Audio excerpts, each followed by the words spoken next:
the story we've been waiting for, the story of the record company that has put Detroit on the map all over the world.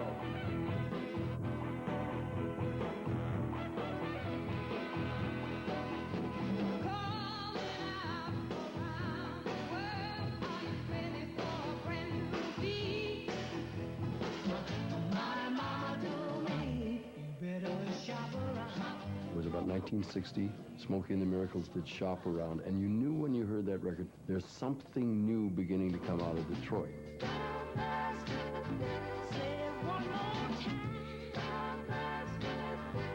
They were having one serious ball in Detroit.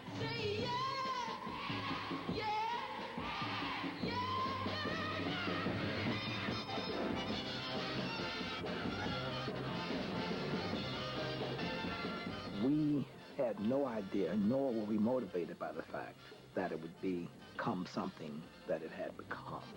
My dream was that an artist could walk through one door, just a normal kid off the street, and come out another door, a star. Watch me now!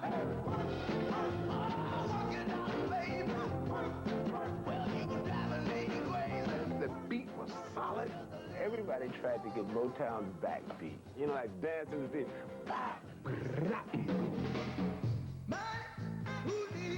And then the whole musical world jumped on that particular beat thing. Next thing you know, you had the Motown sound.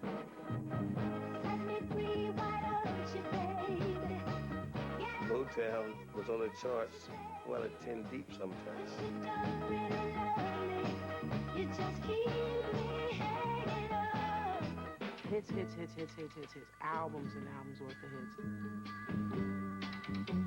Listen, baby, ain't no mountain high, ain't no valley low. When people hear the name Motown, they know it. It's not just a label, it's a movement.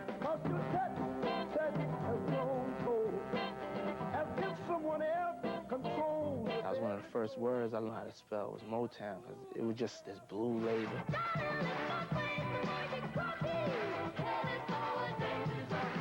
When I think of Motown, I think the greatest artist that ever walked the face of the planet. Stevie Wonder. The Temptations were gods. You talk about Michael Jackson. Yeah. You talk about Diana Ross. Yeah. The Supremes and Marvin Gaye. Gladys Knight. Ron Richards and the Commodores. The Jackson 5. Smokey Robinson. Oh, God, quit. People say I'm a life of the party. Just, what's the lyric? Just because I tell a joke or two, I think that's it. Although I may be laughing loud and hearty. This is our history, playing back to us.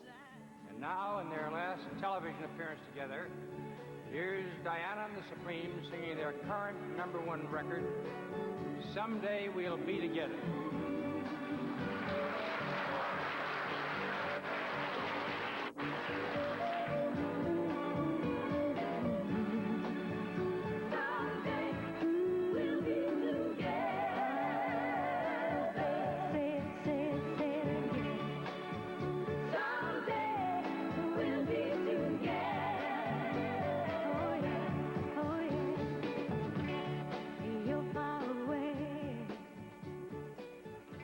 December 21st, 1969. And we did perform together one more time 15 years later. I'm Diana Ross, and the story of the Supremes is just one of our show's many personal memories and special moments. It was 40 years ago that Berry Gordy followed his dream and began what would become one of the most unique, creative, and successful business ventures of all time. He took established ways of doing things, for example, the assembly line of car factories, and applied them to a record company. Joining him were artists, songwriters, record producers, musicians, executives, and staff, who together, in a delicious mix of hard work, laughter, music, and tears, brought the world a gift that is known as the Motown sound. Detroit is packed with Georgia folk, Alabama folk, people that had migrated looking for jobs. General Motors and Ford and all them things up there pulled them up there because there wasn't nothing down in Georgia and Alabama but cotton. People that picked all the cotton that could be picked. It's very interesting, though, that Detroit, which is the first major and massive experience that black people had with industrial America. It's the first black industrial class in the automobile industry. That Detroit would be the real cultural capital of black America. We often talk about Harlem as the culture capital. You see, in the 50s and 60s, it was Detroit. Detroit had this in there. When you do this,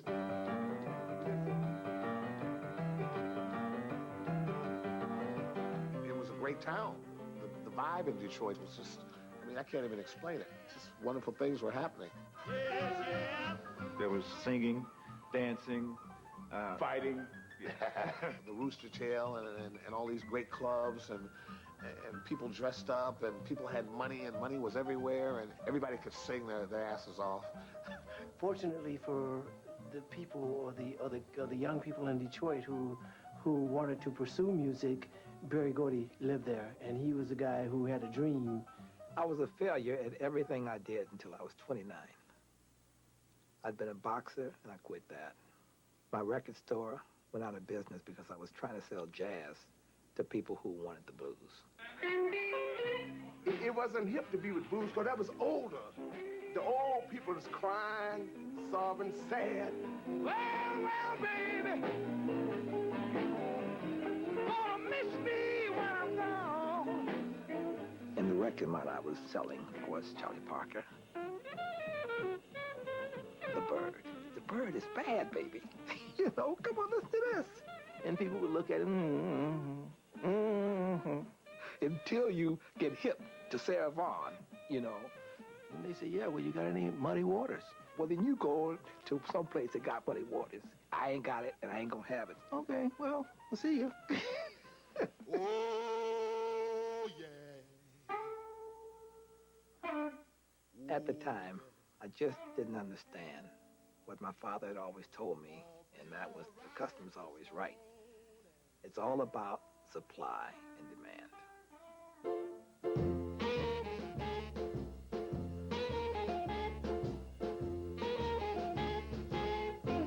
I had to get a job, a real one. So I went to work for Lincoln Mercury on the assembly line. But my first love was writing songs. So when I saved up enough money, I quit. I quit. And of course, our parents, well, Barry, what will you do? You've got to have a job. He says, I'll just write songs. Write songs?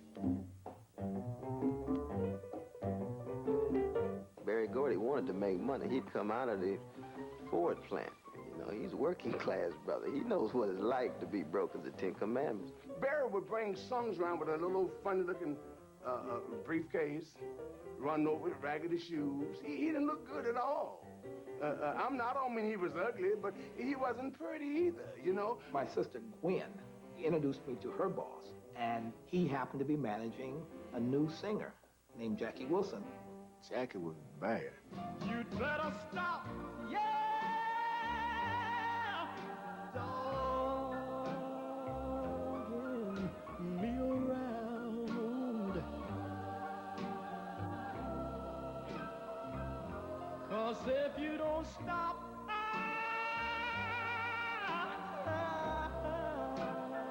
I'm gonna put you down. I had seen him perform at the Flame Show Bar as a special attraction, and I thought he was just the greatest singer I had ever seen. Well, I was a big Jackie Wilson fan, and Barry was a songwriter, and he was the guy that wrote the Jackie Wilson songs. The way he did Reed Petite, and the way he said the words, and it was just, I was in heaven.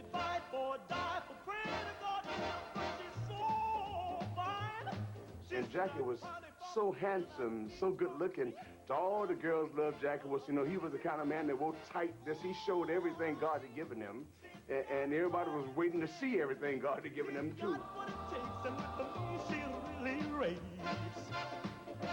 It's a copy of a record that sold 1 million copies, the gold record for Lonely Teardrops. It goes to Jackie Wilson. Lonely teardrops, my pillow never dry.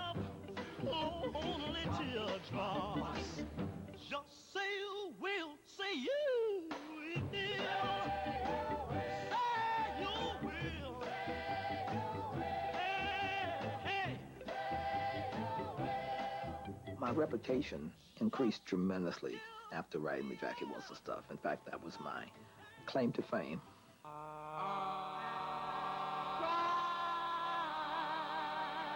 Detroit was a very musical place. In the neighborhood that I grew up in, you were either in a group or a gang, and most people were in both. Everybody in Detroit sang. We lived in the projects, so you could stand there in the plaza, and there would be a group over in this corner singing, doo-wah, you know, and then you have another group over here saying, yeah. The city was loaded with music, loaded with talent. I mean, community centers, record hops, house parties. And then there's Motown right in there just sucking it all in. And it was just ready. You know, all the churches had seasoned everybody. There was enough musicians. There was enough singers. And there was Berry Gordy to find them. The first time I met Berry Gordy was quite by chance. I was at an audition, and we had just graduated from high school. Smokey came to audition for Jackie Wilson's manager. I happened to be there in a corner writing some songs. We sang a bunch of songs that I had written while going to school. I had a loose-leaf notebook full of songs. There were 4 boys and a girl, and I thought they were just wonderful. They were cute, sweet. I just thought they were just adorable. But when they were rejected, I really couldn't deal with that. I just had to do something. I didn't know what I was going to do. I got to them and I said, hey, you guys were really great. He said, you wrote all those songs? I said, yes. He said, well, 2 of them I really liked. Then he eventually asked me who I was, and I said, well,